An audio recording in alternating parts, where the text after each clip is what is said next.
ஹே dudes, today ஏதாச்சும் வித்தியாசமாக பண்ணலான்ட்டு இது ஒன்று பண்ண போகிறேன். இது நான் கடைசியில் என்னென்னு சொல்கிறேன். தண்ணி காய வைக்கிறது ஒரு பாத்திரமும் அப்புறம் ஒரு முட்டையும் எடுத்துக்கிட்டேன். அடுப்பு ஆன் பண்ணிட்டேன்.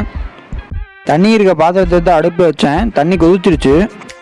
அப்புறம் ஒரு தட்டில் முட்டையை உடச்சி ஊற்றி அந்த தட்டை எடுத்து அந்த கொதிக்கிற பாத்திரத்து மேலே வச்சேன்.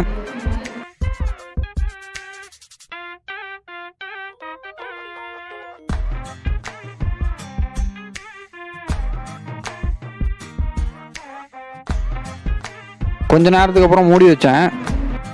ஃபஸ்ட் டைம் எடுத்து பார்த்தேன், ஓரளவுக்கு வெந்துருச்சு.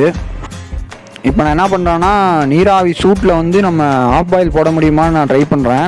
நமக்கு ரிசல்ட் போட முடியும் அப்படின்னு தான் வந்திருக்கு. என்ன நான் ரொம்ப வேக விட்டேன், அதனால் ரொம்ப ஒரு மாதிரி வெந்துருச்சு. இதெல்லாம் நீங்கள் வீட்டில் ட்ரை பண்ணாதீங்க, ஏன்னா பாத்திரத்தை கழுவ முடியல. இந்த மாதிரி வீடியோஸ் என்ன சப்ஸ்கிரைப் பண்ணுங்கள். தேங்க்யூ ஃபார் வாட்சிங்.